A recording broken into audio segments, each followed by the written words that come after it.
Hi மக்களே, welcome back to YouTube channel. So இன்னைக்கு காட்டுக்கனவேலி சீரியல் வந்துட்டு எண்ட் ஆகியிருக்கு. ஸோ 809 எபிசோட்ஸோட இன்னைக்கு மதியம் 1:30 மணியோட எண்ட் ஆயிருச்சு. ஸோ உண்மையிலே சொல்ல ரொம்பவே கஷ்டமா இருக்கு. ஏன்னா ஒரு நல்ல சீரியலை இந்த மாதிரி எண்ட் பண்ணிட்டாங்களே அப்படின்னு சொல்லிட்டு நானுமே கடைசி வரைக்கும் சொல்லிட்டே இருந்தேன். என்ன அப்படின்னா, அட்லீஸ்ட் அந்த ஐஏஎஸ் ட்ராக் ஆச்சு ஒரு நாளாச்சும் காமிங்க, ஒரு எபிசோட் ஆச்சு காமிங்க அப்படின்னு சொல்லி. பட் கடைசி வரைக்குமே அதை காமிக்கவே இல்லை. ஒரு ப்ராப்பர் எண்டிங்கே இல்லை அப்படின்னு சொல்லி தான் நானுமே சொல்லுவேன். ஏன்னா கடைசியில் சும்மா அந்த ஒரு பிக்சர்ஸ் போட்டு முடிச்சது உண்மையிலே ரொம்ப கஷ்டமா இருக்கு. ஏன்னா அவ்வளோ ஃபேன் பேஸ் இருக்கக்கூடிய ஒரு சீரியலுக்கு நீங்க இப்படி எண்ட் பண்ணிட்டீங்களே அப்படின்னு சொல்லி எனக்குமே தோணுது.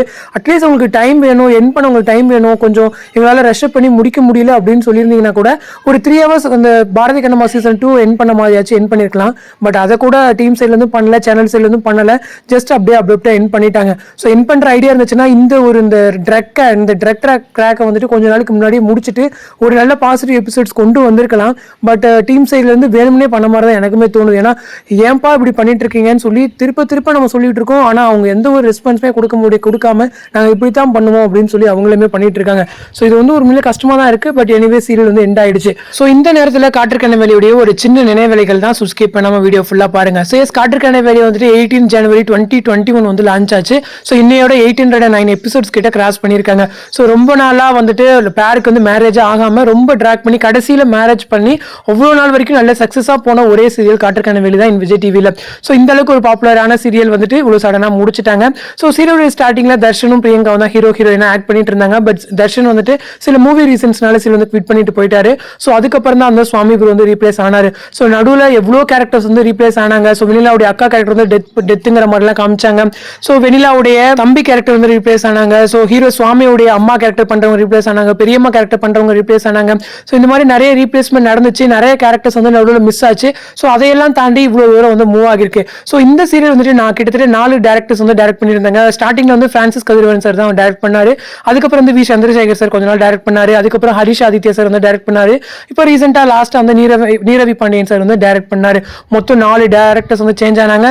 அதே போல வந்துட்டு ப்ரொடக்ஷன் கம்பெனியுமே வந்து சேஞ்ச் ஆனாங்க. ஸோ ஸ்டார்டிங்ல என்எம்ஆல் சைடு தான் வந்து ப்ரொடியூஸ் பண்ணாங்க. பட் அதுக்கப்புறமா வந்து பாக்ஸ் ஆஃபீஸ் ஸ்டுடியோ வந்து ப்ரொடியூஸ் பண்ணாங்க. ஸோ சீரியல் வந்து ஸ்டார்டிங்ல 1:30 தான் லான்ச் பண்ணாங்க. பட் நல்லா போயிட்டு இருக்கு மதிய நேரத்தில் அப்படின்னு சொல்லிட்டு 6:30 வந்து டைம் சேஞ்ச் பண்ணி டெலிகாஸ்ட் பண்ணாங்க. பட் 6:30 வந்து நல்ல ரேட்டிங்ஸ் வாங்கல அப்படின்ற ஒரு ரீசனால 6 o'clock வந்து டைம் ஷிஃப்ட் பண்ணாங்க. பட் 6 o'clock வந்து நல்ல ரேட்டிங்ஸ் வாங்கிட்டு இருந்துச்சு. ஸோ அந்த ரீசன் அந்த டைம்ல வந்து தெரியாம வந்து 1 o'clock வந்து யாருமே எக்ஸ்பெக்ட் பண்ணாத நேரத்தில் மாத்தி போட்டாங்க. ஸோ இவ்வளோ டைம் சேஞ்சஸும் தாண்டி 1 o'clockல நல்ல ரேட்டிங்ஸ் வாங்கி சித்தி 2 பீட் பண்ணாங்க அந்த நேரத்தில். ஸோ அதனால தான் சித்தி 2 எண்ட் ஆச்சு. இதுதான் உண்மை. அதுக்கப்புறம் பிரியமான தோழி சீரியல் வந்து அங்கே லான்ச் பண்ணாங்க. ஸோ அதுக்குமே ஒரு நல்ல டஃப் கொடுத்துட்டு இருந்தாங்க. பட் இவ்வளோ நல்லா போயிட்டு இருந்த சீரியல் வந்து சடனா நெகட்டிவிட்டி ட்ராக்ஸ்லாம் நிறைய கொண்டு வந்து டிஆர்பி வந்து ரொம்ப லோவா வாங்கிட்டு இருந்தாங்க. ஸோ அது ஒன்று தான் வந்து காற்றுக்கனவேலியோட ஒரு டவுன்ஃபால்க்கு காரணம். நெகட்டிவிட்டி ட்ராக்ஸ் எவ்வளோ ஆடியன்ஸ் ரெக்வஸ்ட் பண்ணாலுமே அதை கடைசி வரைக்குமே மாற்றாம த்ரூ அவுட் எண்டு வரைக்குமே அந்த நெகட்டிவிட்டி ட்ராக் வந்து அவங்க மெயின்டைன் பண்ணிட்டு இருந்தாங்க. அதனால தான் வந்து இவ்வளோ ரேட்டிங்ஸ் டவுன் ஆனதுக்குமே ரீசன். ஸோ இவ்வளோ சேஞ்சஸ் இதையெல்லாம் தாண்டி ஒரு நல்ல ஃபேன் பேஸ் வந்து ஹீரோயினுக்கு வந்து இருக்குது. ஸோ அவ்வளோ ஃபேன் பேசஸ் நீங்கள் சும்மா எங்கே போய் பார்த்தாலும் ஆன்லைனில் வந்துட்டு அவ்வளோ ஃபேன்ஸ் இருக்க ஒரு பேர் பார்த்தீங்கன்னா Surya Vennila. So last year Vijay television அவார்ட்லையுமே பெஸ்ட் பேர் அவார்டு வந்து வாங்கியிருந்தாங்க. ஸோ அதுக்கு முன்னான வருஷம் வந்துட்டு காற்றுக்கனவேலிக்கு எந்த ஒரு அவார்டுமே தரலன்னு சொல்லி கேவி ஃபேன் சைட்லேருந்து சரி டீம் சைட்லேருந்து சரி அவ்வளோ வந்து அப்செட் வந்து தெரிவிச்சிருந்தாங்க.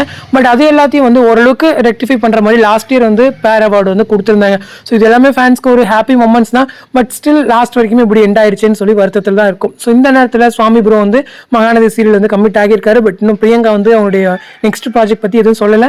ஸோ வெயிட் பண்ணி பார்ப்போம். ஹீரோடைய அடுத்த ப்ராஜெக்ட்ஸ் வந்து நம்ம பார்த்து ஜஸ்ட் அவங்களுக்கு வந்து சப்போர்ட் கொடுப்போம். ஸோ இதுதான் வந்து காற்றுக்கனவேலியை பற்றின ஒரு சின்ன அனாலிசிஸ் என்னால் முடிஞ்சது.